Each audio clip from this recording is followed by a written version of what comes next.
가운데 있사오나 하나님 저희들 기도로 승리할 수 있도록 주여 인도하여 주시옵소서. 거룩하신 예수 그리스도의 이름으로 기도하옵나이다. 아멘. 오늘 학신반 강의 네 번째 기도에 관한 얘기입니다. 특별히 우리 찬양한 곳이 기도할 수 있는데 왜? 라고 하는 찬양이고요. 우리가 살면서 다 걱정하잖아요. 걱정도 하고 또 실망도 하고 염려도 하고 방황도 합니다. 근데 왜 이러죠? 문제는 기도를 안 했기 때문이에요. 기도할 수 있는데 왜 걱정하고 실망하고 염려하고 방황하냐고 주님 앞에 무릎 꿇고 간구하면 하나님께서 그 우리의 기도를 응답해 주실 거라고 이렇게 주시는 찬양입니다. 오늘 신앙인의 그 기본적인 생활, 확신반 가운데요. 마지막 강의는 기도에 관한 겁니다. 지난 시간에 통역을 봤는데요. 어떤 사람이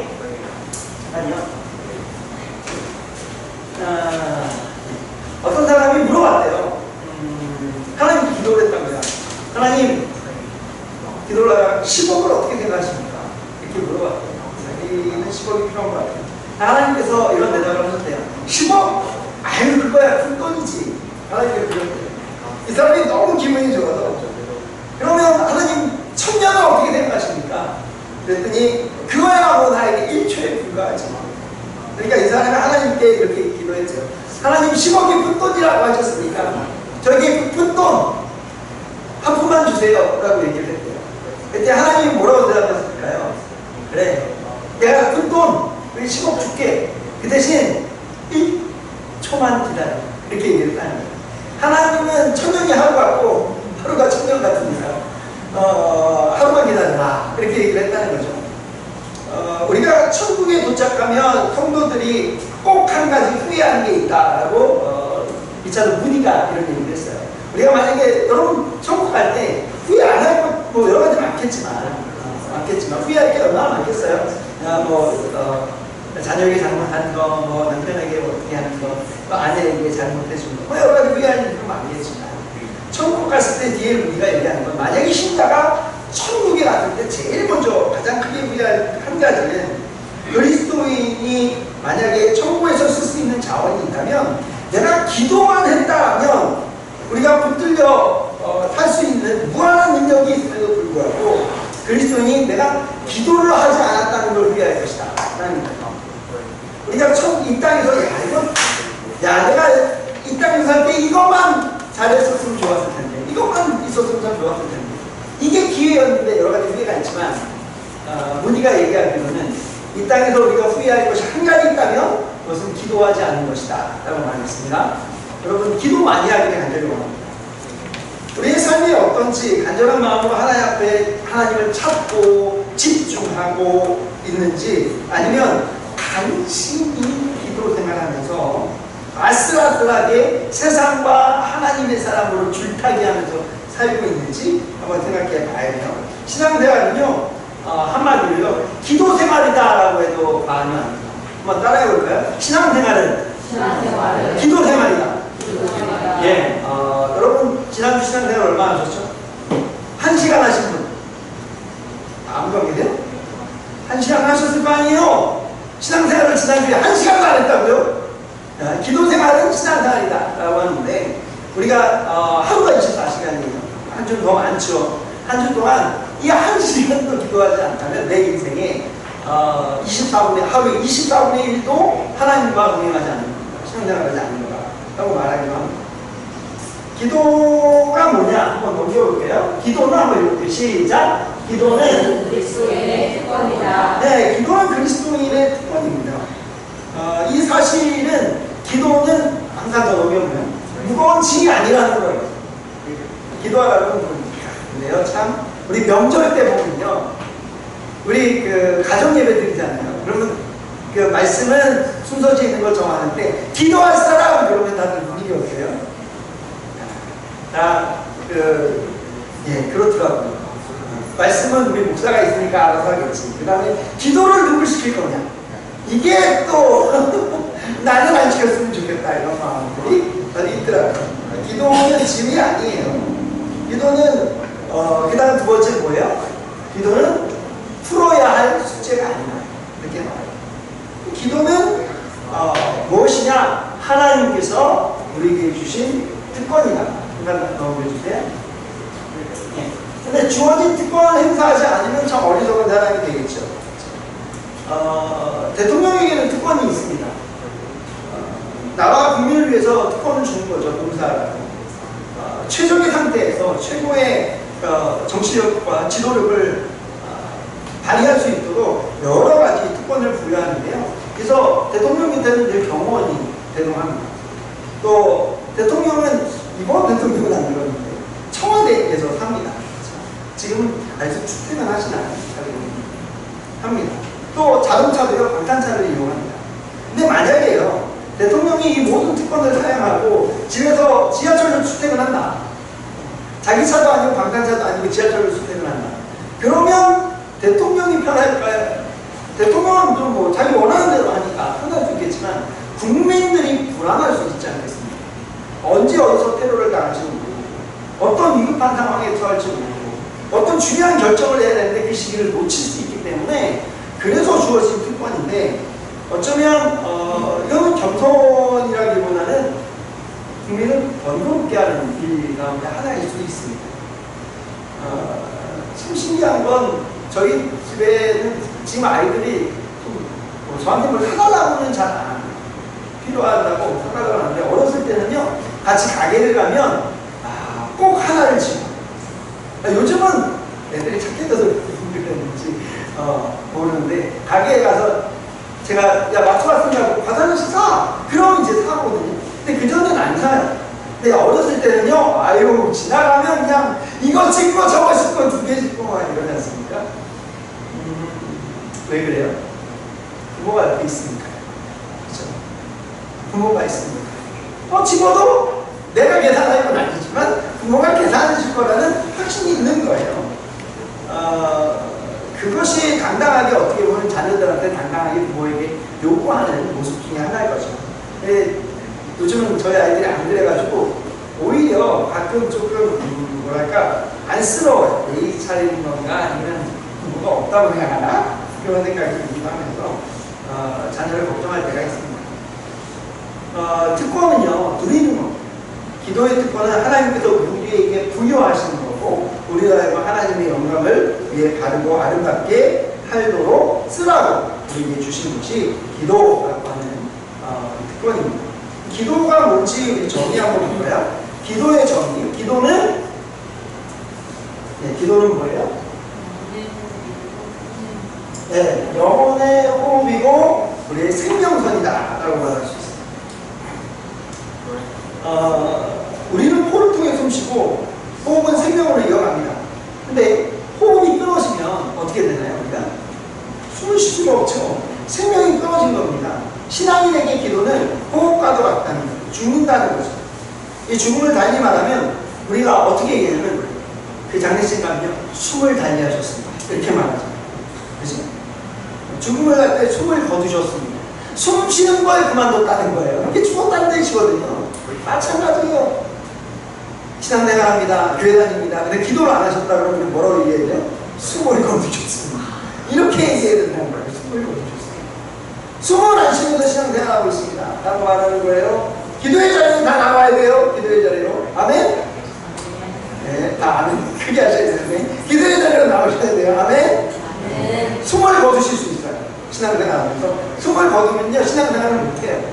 끝나는 거예요. 이건 비단 육체적인 생명에 해당되는 게 아니에요. 영적인 부분도 마찬가지입니다. 자신의 영적 건강을 유지하기 위해서는 우리가 3가지가 있어야 돼요. 첫 번째는 영혼의 호흡인 기도가 필요하고요. 그 다음에 2번째는요, 영혼의 양식인 말씀이 있어야 돼요. 호흡인 기도, 양식인 말씀이 있어야 되고요. 3번째는 영혼의 운동, 훈련인 말씀 전도가 있어야 된다. 이렇게 복음 증거가 있어야 되는 거예요. 하나님 예수께서 우리에게 명령하신 복음 증거하는 거예요. 호흡 신앙생활 할 땐 숨 안 쉬면 어떻게 살아요? 기도해야 된다. 숨 안 쉬면 신앙생활 못한다는 거.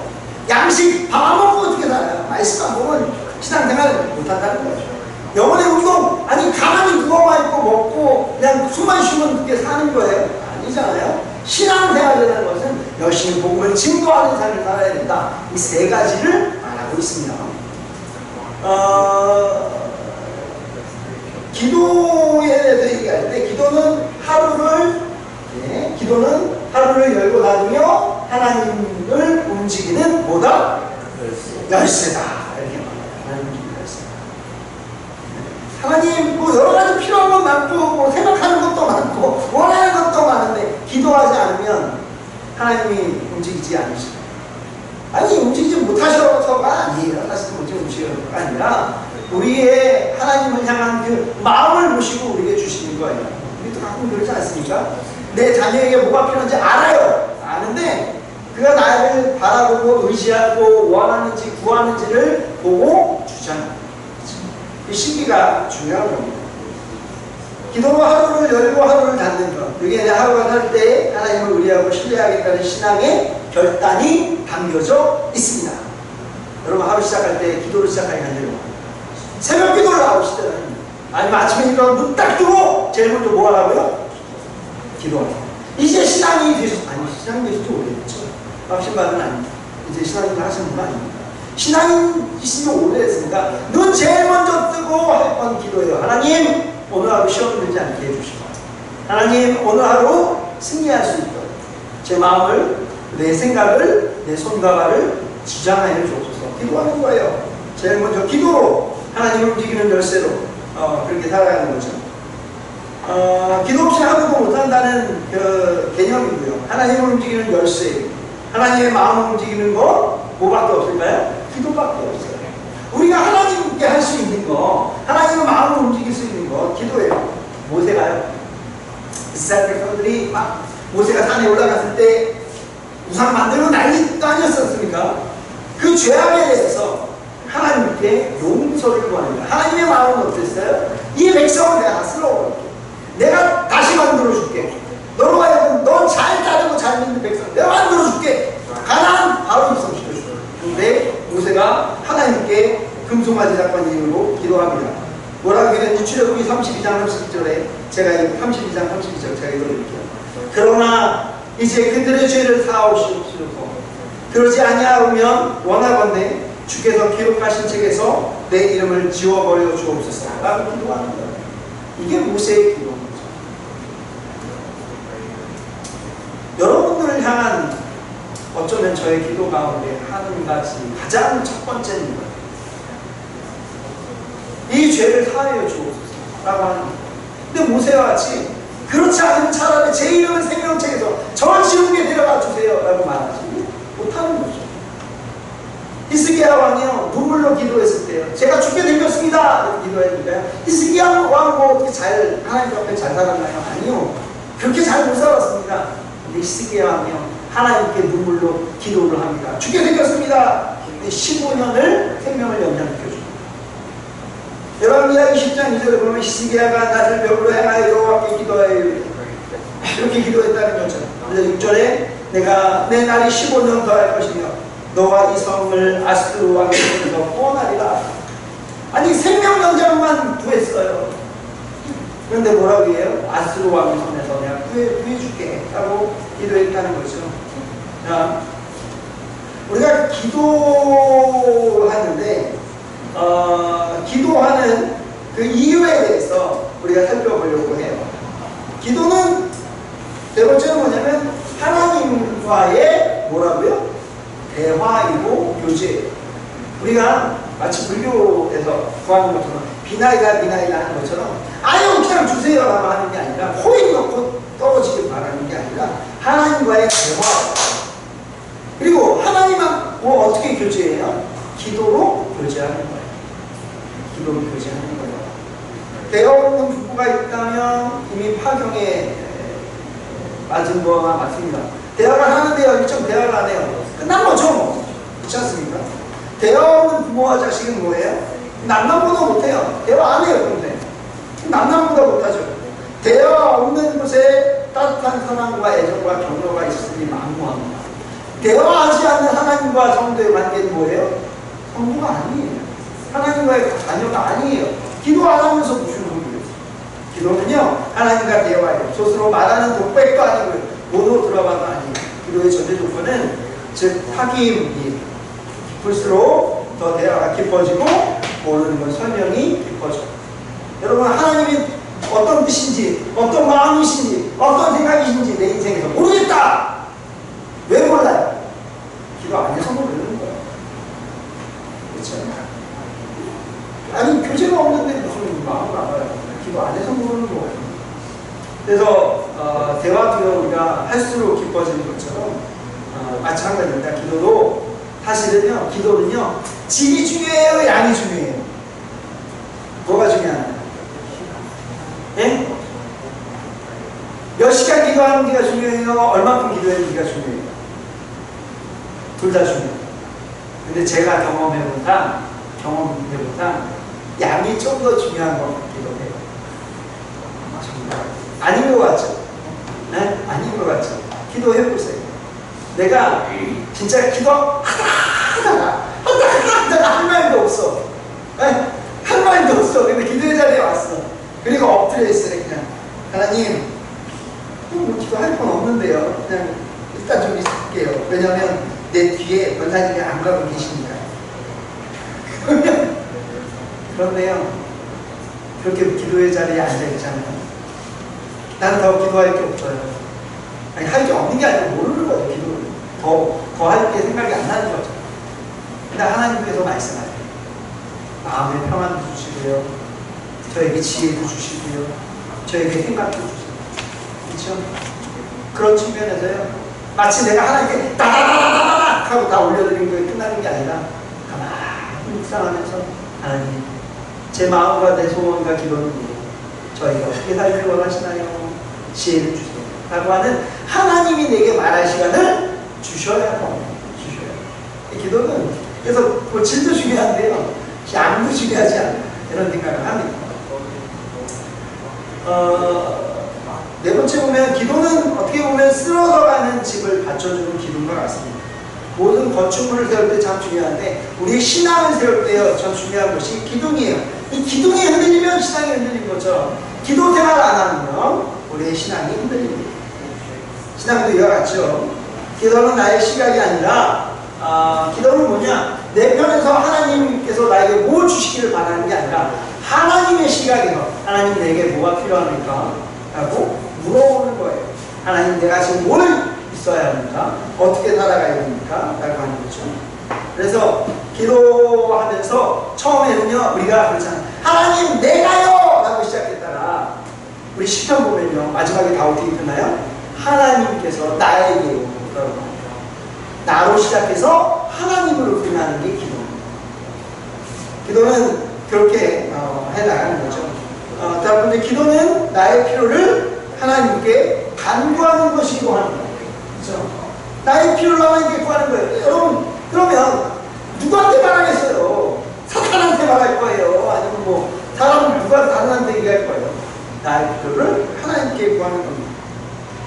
중요한 것은 이거예요. 하나님께 구할 때 하나님은 내 필요를 채우실 전능하신 하나님이라는 확신이 있어요.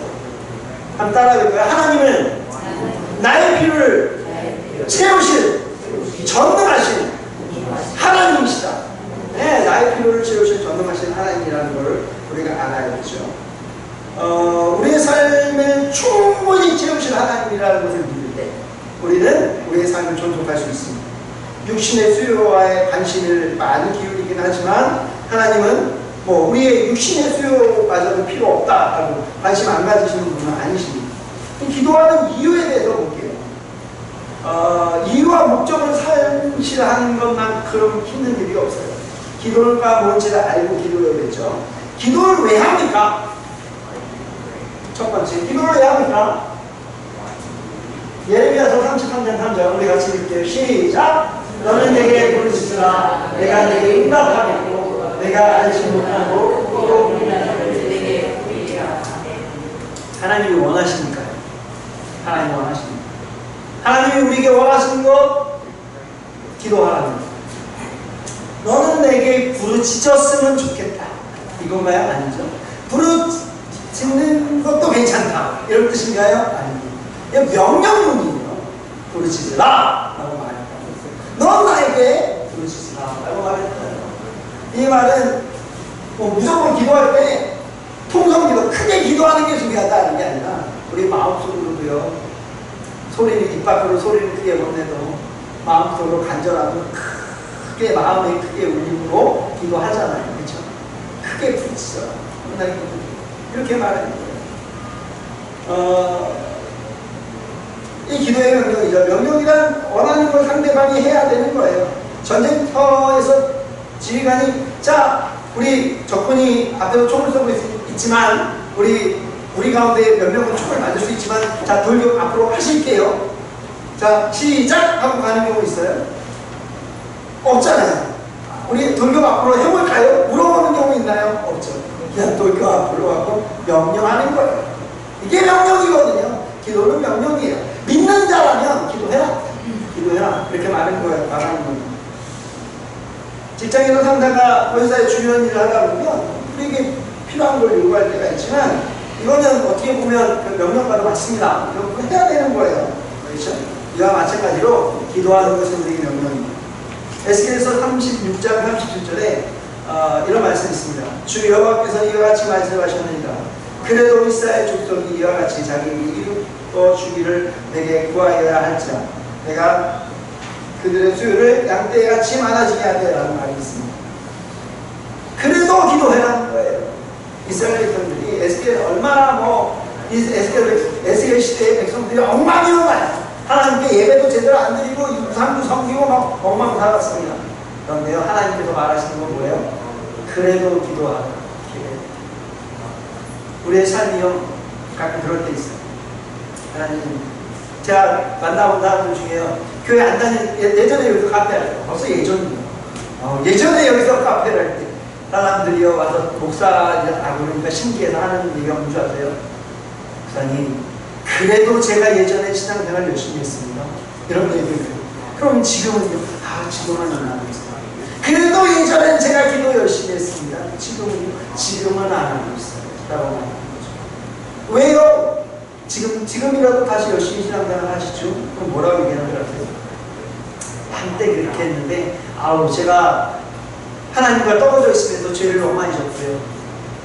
하나님 뜻대로 살지 못했기 때문에 다시 하나님께 나아가는 게 부끄러워. 죄 속에서 못 나가겠어요. 라고 말하는 경우가 허다해요. 순서가 그래요, 순서가. 열심히 신앙생활하다가 떨어졌는데 결국엔 다시 옛날에 했던 것만 내가 하는 거예요. 그리고 나서 지금은 안 한대요. 왜 안 해요? 결국은 떨어져 있었던 시간들 중에 하나님께 부끄러운 시간이 너무 많아서 다시 주 앞에 못 나가겠다는 거예요. 습관이 안 된 거예요, 다시. 그런데 에스겔서에 보면 에스겔이 이야기하는 건 그래도 너희는 기도해라. 죄악 가운데 있어서 너희는 하나님 앞에 나가라 라고 얘기하는 겁니다. 사무엘상에 왜 그러느냐? 두 번째, 기도해야 되는 게 두 번째. 그래도 내게 구해야 할지니라. 그렇죠? 그래도 기도해야 하는 두 번째. 사무엘상 12장 23절. 같이 읽으십니다. 나는 너희를 위하여 기도하기를 쉬는 죄를 여호와 앞에 결단코 범하지 아니하고 선하고 의로운 길을 너희에게 가르칠 것이다. 이 말은 뭐냐면요, 사무엘상에 이야기하는 것은 기도하는 건 쉰다, 기도를 쉬는 건 죄라는 거예요. 죄라는 거예요. 기도를 쉬지 않겠다는 거예요. 왜? 기도를 쉬는 것 자체가 그리스도인들에게 죄이기 때문에 그래요. 여러분, 하나님께서 우리를 보고 계세요. 우리 인생을 이끌어가세요. 그런데 하나님께서 인생을 이끌어가시고 나에게 알려주기 원하시는 것들이 많이 있는데 대답을 안 해요. 그럼 대답 안 하면 어때요? 막 이야기하는데 대답 안 하면 뭐라고 반응하나요? 너나 지금 무시해? 그런 거잖아요. 이제 대답을 안 하면 무시하는 거예요.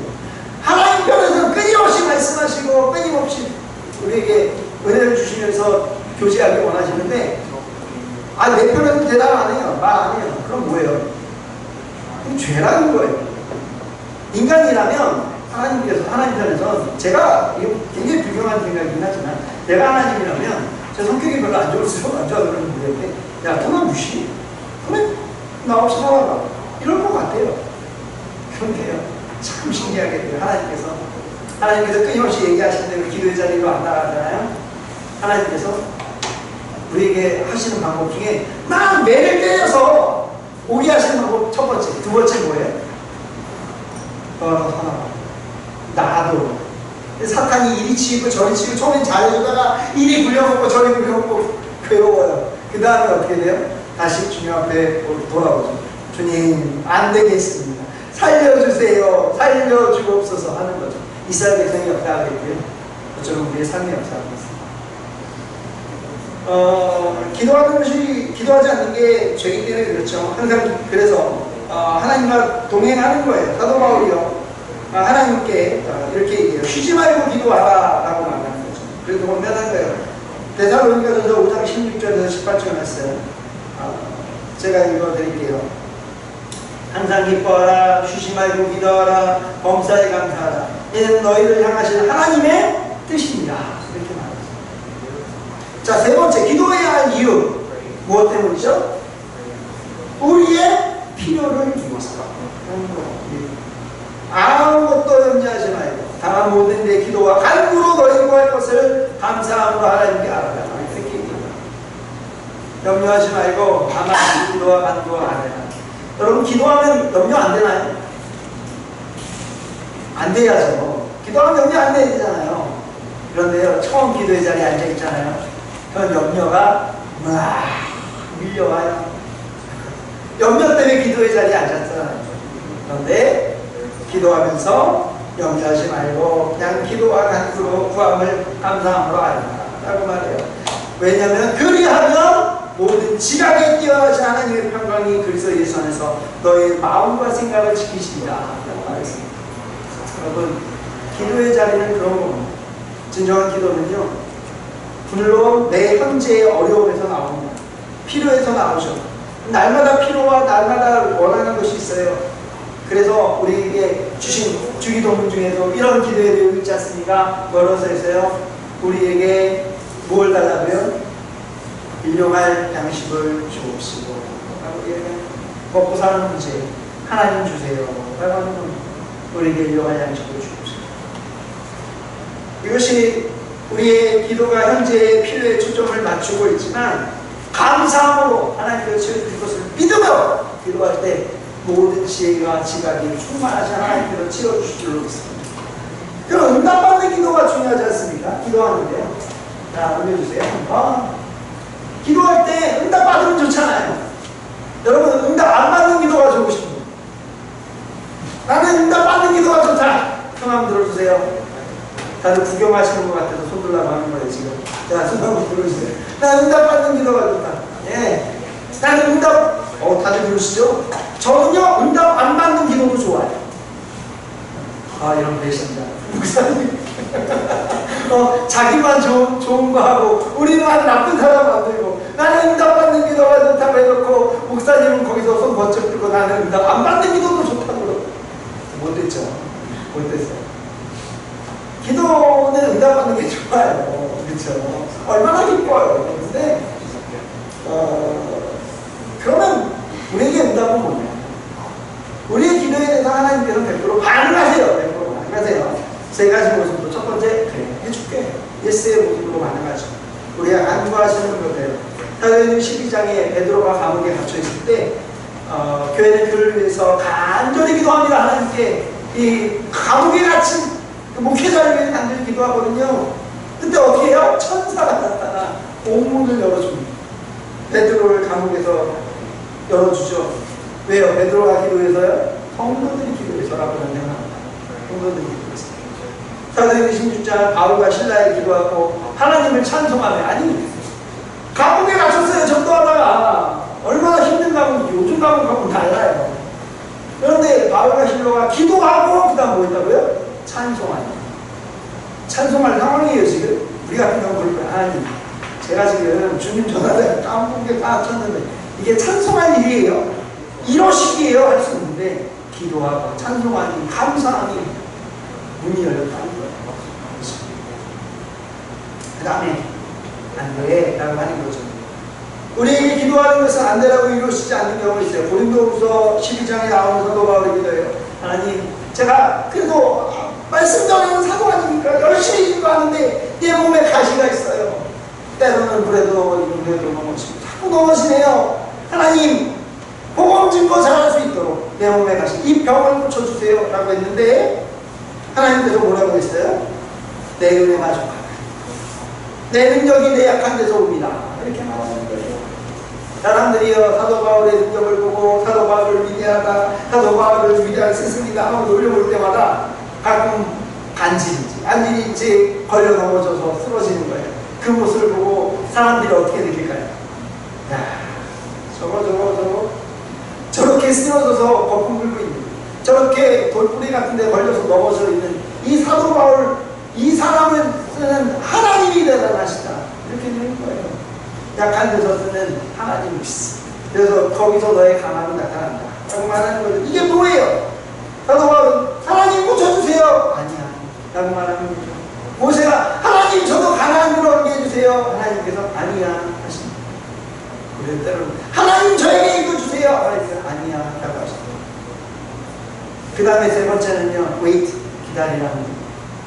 지금 당장 필요한 것 같지만 하나님 입장에서 아직 때가 안 된 거예요. 저희 자녀들이 어릴 때 우리가 과일을, 요즘에는 저희 애들이 뭐 복숭아도 깎기도 하고요, 라면도 끓이기도 합니다. 근데 유치원 다닐 때 1학년 때 저희 집에서 라면 끓이게 했나요? 안 그랬어요. 안 그랬어요. 못하게 했어요. 마찬가지죠. 하나님 저에게 칼을 주세요. 제가 이거 잘하면 해볼래요. 그러면 하나님 이거 주실까요? 안 주세요. 네 신앙입니다. 네 믿음이 좀 더 잘한 후에 내가 줄게 라고 하는 거예요. 그죠? 왜냐 잘못하면 다치기 때문이죠.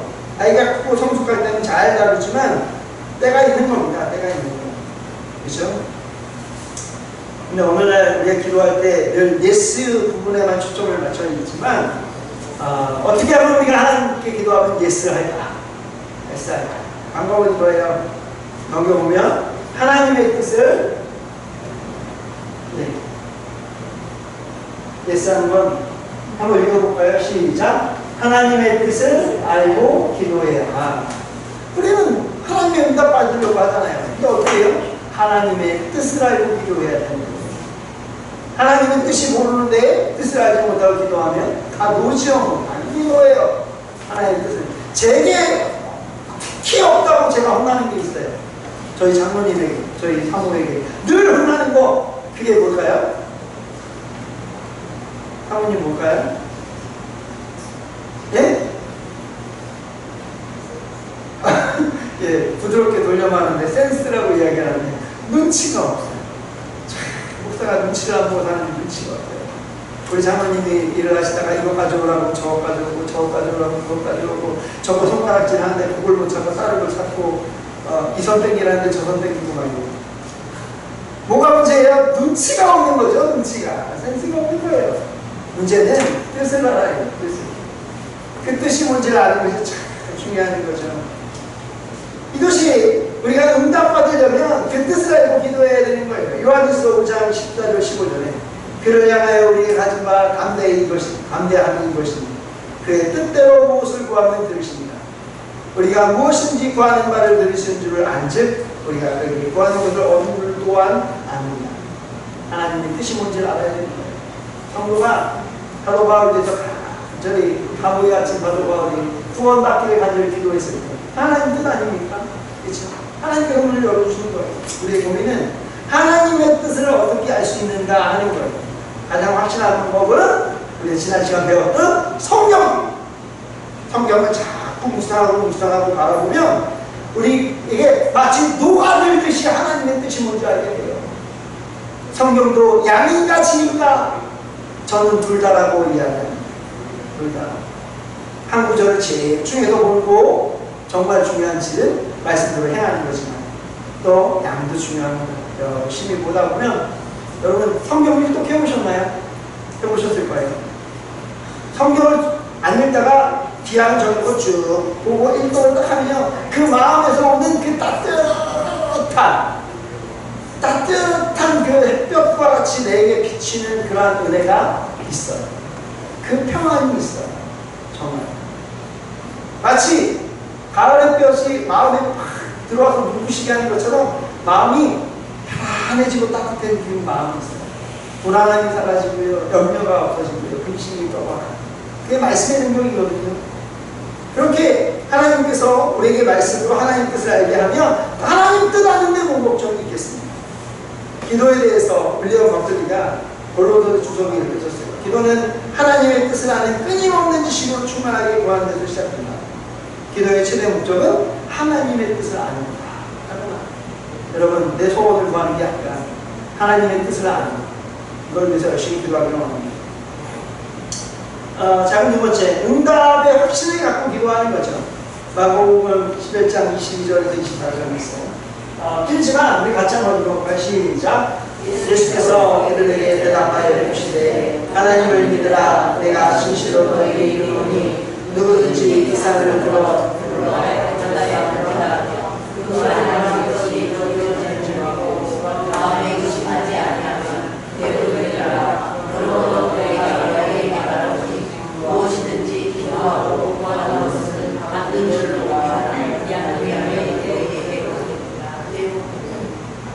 예수님께서 의심하지 말고 기도하라 그러거든요.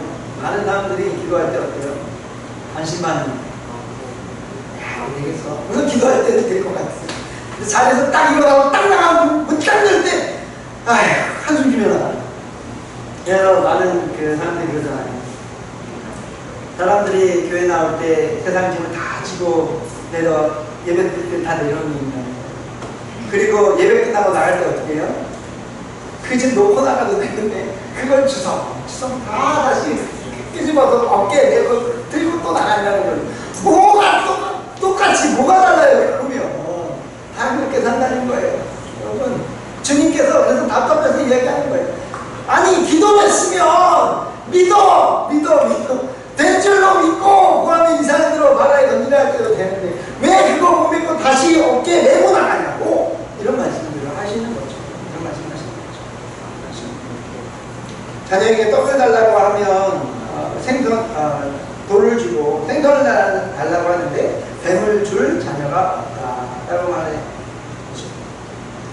아버지 하나님은 우리에게 우리가 뭐 필요한지 모르시는, 또 어떤 걸 주셔야 되는지 모르는 그 무지몽매한 분이 아닙니다. 자녀를 향한 하나님의 마음을 기억해야 돼요. 세 번째, 자신의 필요보다 기도할 때 응답받을 기도를 원한다면 무엇을 먼저 구해야 된다고요? 하나님의 나라를 먼저 구해야 돼요. 제가 읽어드릴게요. 그런즉 너희는 먼저 그 나라와 의를 구하라. 그러면 이 모든 것을 너희에게 더하시리라 라고 했습니다. 네 번째, 쭉 있지만 빨리 넘어갈게요. 우리가 기도할 때 네 번째로 중요한 건 인내를 갖고 기도해야 되는 거예요. 예수께서 항상 기도하고 낙심하지 말아야 할 것을 비유로 말씀하셨어요. 누가복음 18장 2절에 이르시되 어떤 도시에 하나님을 두려워하지 않는 사람을 무시하는 재판장이 있는데 그 도시에 한 가부가 있어 자주에게 가서 내 원수에 대해서 나의 원한을 풀어주소하되 그가 얼마 동안 듣지 아니하다가 그의 속으로 생각하되 내가 하나님은 두려워하지 않지만 사람을 무시하나 또 이 과부가 나를 번거롭게 하여 그의 원한을 풀어주리라. 그렇지 않으면 그로 와서 나를 괴롭게 하였습니다. 주께서 이르시되 불의한 재판장이 말한 것을 들으라. 그렇게 말해요. 하나님 앞에 기도할 때요, 하나님 저에게 언제 주십니까? 어느 때 필요합니까? 제게 어떤 것이 부족합니까? 늘 인내함으로 기도할 수 있기를 간절히 원합니다. 예수님 그래서 항상 기도하고 뭐 하지 말라고 단언하셨어요? 낙심하지 말라고. 낙심하는 게 죄예요. 기도하지 말고 낙심하지 말라. 기도했는데 기도의 응답이 안 되는 건 기도 후에 뭐 하기 때문에? 낙심하기 때문입니다. 낙심하지 말라고 말했습니다.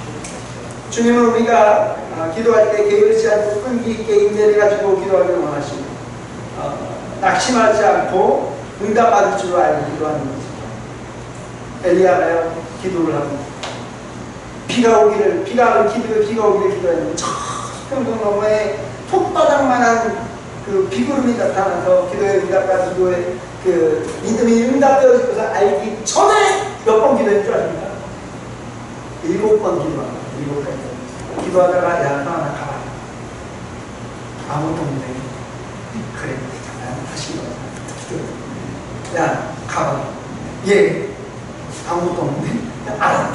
기다려. 기도하죠. 몇 번 했다고요?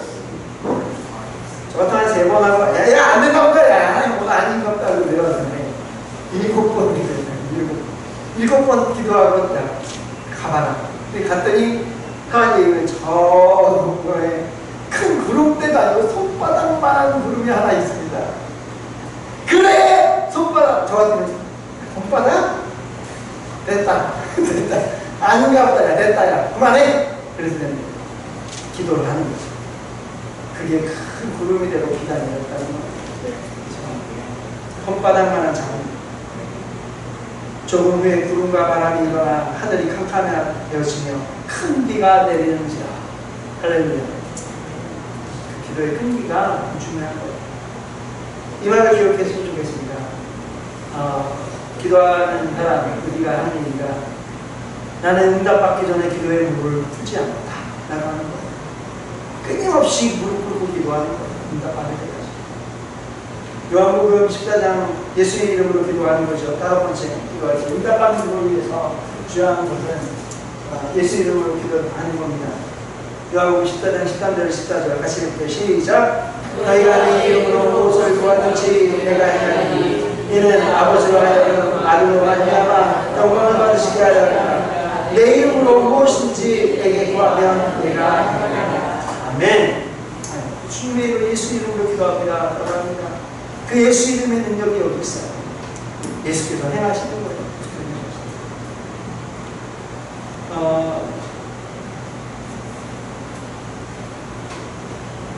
네 번째 기도를 그런데 이제 방해하는 요소들이 있습니다. 이게 뭐죠? 시편 66편 18절. 내가 기도하고 응답받고 싶은데요. 방해하는 게 있어요. 뭐예요? 죄. 시편 66편 18절에 내가 나의 마음의 죄악을 품었더라면 주께서 듣지 아니하셨으리라. 이렇게 말해요.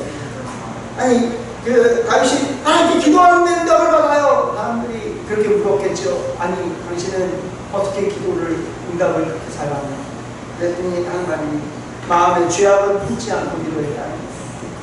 여러분 기도의 자리에 나올 때요 마음의 죄악을 품지 않기를 바랍니다.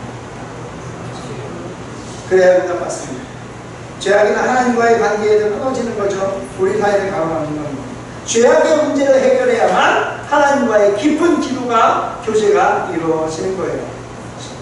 두 번째 기도에 방해되는 요소. 두 번째는 정욕으로 쓰려고 잘못 구할 때 구하여도 받지 못하면 야고보서 4장 3절 말씀이에요.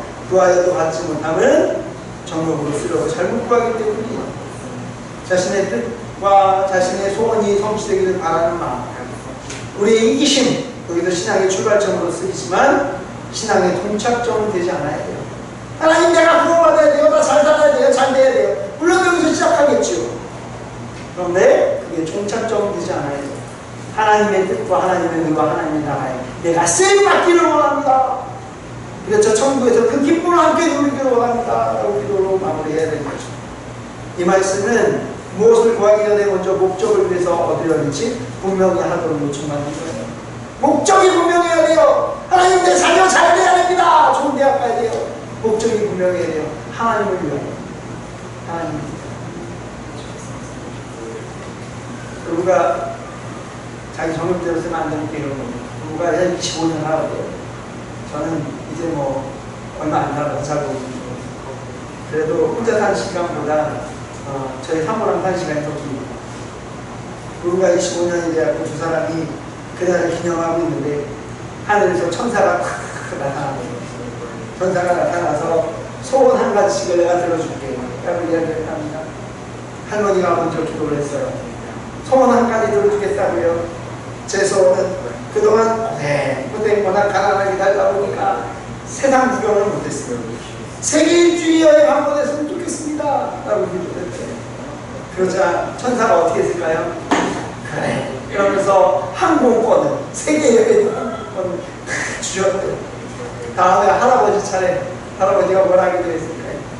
할아버지가 60대 된 할아버지가 제가 그동안 할머니가 딱 안 보이니까 그동안 60대 할아버지 나는 그동안 30살 그동안 이 부인하고 25년을 같이 살았는데 이제는 30살 어린 여자랑 살아왔으면 좋겠습니다. 그렇게 기도를 했대요. 그랬더니 천사가 어떻게 했을까요? 그래, 들어줄게 하고서는 30살 어린 부인을 데려다 준 게 아니라 이 할아버지를 30살 늙게 했다는 거예요. 그러니까 60세가 90세가 되어버렸어요. 오히려 자기가 늙어서 그 부인이 해외 갔다 다시 왔어요. 30살 어린 건 맞잖아요. 들어주기는 들어줬는데 어떻게 돼요? 망한 거죠. 뭐. 자기가 30살 넘어서 90세가 되어버렸어요. 여러분, 기도할 때 헛된 욕심으로 기도해서는 안 되는 거예요. 세 번째, 기도에 방해되는 요소 세 번째는 뭐냐면요, 우리 다 아는 거예요. 다 경험하는 거고요. 가정이 불화할 때. 베드로전서 3장 7절에요. 오죽하면 성경이 있겠습니까? 뭐라고 써있어요? 남편들아, 이와 같이 지식을 따라 너희 아내와 동거하고 그를 더욱 연약한 것이요 또한 생명의 은혜를 함께 이어받은 자로 알아 귀히 여기라. 이는 너희 기도가 막히지 않게 하려 함이라. 아내를 귀히 여기래요. 그 이유 중에 하나 뭐예요? 너희 기도가 막히지 않게 하려. 세상 사람들이 다 뭐라 해도요 참을만 합니다. 그런데요, 아내가 뭐라 하면 어떤 줄 알아요? 남자들은 못 참습니다. 그게 참 힘들어요. 사 베드로도 이야기하는 게 그런 거예요. 연약한 그릇이니까 생명의 은혜를 함께 이어받을 자로 알아 귀히 여겨라. 이는 왜냐? 너의 기도가 막힐 수 있기 때문에 그렇다라는 거예요. 기도가 막힙니다. 그러므로 마태복음 5장 23, 24절에도 그러므로 예물을 제단에 들여다가 내 형제에게 원망할 만한 일들 생각나거든 예물을 제단에 드리고 먼저 형제와 화목하게 한 후에 와서 예물을 드리라 라고 얘기하는 거죠. 기도를 방해하는 요소가 우리가 잘 생각하지 못하는 부분이 있어요. 관계에 관한 문제입니다. 기억해야 돼요. 다음에 넘겨주세요. 네. 우리가 사람을 미워하면요, 그게 시간이 지나면 사라지는 것 같죠? 신기하지 안 사라집니다. 그냥 남아있어요. 미움이요, 진보로 바뀌어요. 미움은 어떤 일에 대해서 참 미워져요. 근데 좀 있으면요, 어떤 일이 아니어도 미워요. 그걸 뭐라고 말하는 줄 아세요? 증오예요. 그냥 그 사람 자체가 싫은 거예요. 처음에 그 일 때문에 미웠는데 나중에는요, 그 일이 아니어도 미워요. 그게 뭐로 바뀐 거예요? 증오로 바뀐 거예요. 여러분, 어떤 사람이 뭘 안 해도 미우면, 뭘 해도 믿고 안 해도 미우면, 내 안에 증오가 있구나. 하면 그래요. 그렇죠? 증오로 바뀌어요. 그러면요, 그 다음에 어떻게 돼요? 하나님의 뜻대로 하시는 거예요. 불순종하게 됩니다. 그것은 사탄의 역사예요. 사탄의 역사. 신앙은요, 관계입니다. 하나님과의 관계고 사람과의 관계고 이걸 이루어가는 거죠. 기도는 어떻게 해야 되느냐? 기도의 3요소. 첫 번째, 기대하는 거예요. 하나님 앞에 나와서 하나님께 기대하는 거죠. 하나님께 나와서 기도할 때 어떤 사람은 하나님 뭐 주실지 안 줄지 모르겠어요. 안 줘도 괜찮습니다. 안 줘도 괜찮습니다. 저희는 살 수 있겠죠. 근데 필요하면 원하시면 주시는데 내가 안 줘도 안 받겠다는 얘기는 아니에요. 이게 무슨 화법이죠? 전라도식 화법이지 뭐. 아유 그거 안 줘도 돼 안 줘도 돼. 무슨 얘기예요? 달란 얘기예요. 그렇죠? 아유 나 하나도 필요 없어. 필요하다는 얘기죠. 근데 하나님 앞에 기도할 때 기대하면서 기도하는 거예요. 사랑하는 사람과 데이트 약속했다면 그것을 향하는 마음을 가지고 결혼하기 전에 마음을 떠올리면서 기도도 마찬가지거든요. 하나님 나를 구원하신 그 사랑을 되돌아보면서 두 번째 기도하는 거예요. 하나님을 찬양하고, 찬양도 기도입니다. 감사하며 기도하고, 죄 고백하고, 간구하고, 또 중보기도도 하는 거예요. 다윗이 69편 30절에서 31절에 찬양과 감사를 하나님께 가장 기뻐하신다고 이야기했습니다. 우리의 약한 영성을 회복시켜주는 것이 기도고요. 또 중보기도를 통해서 또 하나님께서 함께 하십니다. 그리고 세 번째는 기다리는 거예요. 기대하고, 기도하고, 기다리는 거예요. 그렇죠? 그러면 기적이 일어납니다. 한번 따라해 볼까요? 기대하고, 다시요. 기대하고, 기도하며, 기다리면, 기적이 일어납니다. 기적이 일어납니다. 우리에게 일어난 가장 큰 기적은 내가 구원받을 거예요. 나 같은 사람이 어떻게 뭘 잘했다고 구원받겠어요? 나 같은 놈이 뭐라고 하나님께서 예수님께 십자가를 통해 죽으시겠어요? 그러니까 날 위해서 죽으신 거 아닙니까? 이거보다 더 큰 기적이 없어요. 우리의 삶에 일어날 수 있는 가장 큰 기적은 내가 구원받는 거예요. 그런데 우리에게 더 일어나지 못할 기적이 어디 있습니까? 우리 하나님 앞에 기도하면서 기적을 바라보고 또 기대하고 또 기다리면서 하나님의 역사를 이루는 것을 동참하는 저와 여러분에게 간절히 원합니다. 기도하겠습니다. 하나님 아버지, 기도는 그리스도인의 특권으로서 너를 누리며 온전히 살게 하여 주시옵소서. 기도를 부담스럽게 여기지 않게 하여 주시옵소서. 기도에 대해서 우리가 온전히 아는 것뿐 아니라 기도하는 사람이 될 수 있도록 주여 인도하여 주시옵소서. 주여 이렇게 4주간 확신반 과정을 또 함께하게 하시고 신앙의 기본을 다시 한번 떠올리게 하시니 감사합니다. 나가기는 우리의 내용을 기억하면서 우리가 하나님 앞에 온전한 그리스도인으로 거듭나게 하여 주시옵소서. 거룩하신 예수 그리스도의 이름으로 기도하옵나이다. 아멘. 예. 수고하셨습니다. 우리 박수로 하나님께 감사합니다. 다음은 우리가 좀 쉬었다가요. 좀 선언해지고 정말 가을쯤에 북부으로 성장반 교제를 함께 운영합니다. 그때 함께 할 수 있으면 함께 했으면 좋겠습니다. 그동안 수고하셨습니다. 감사합니다.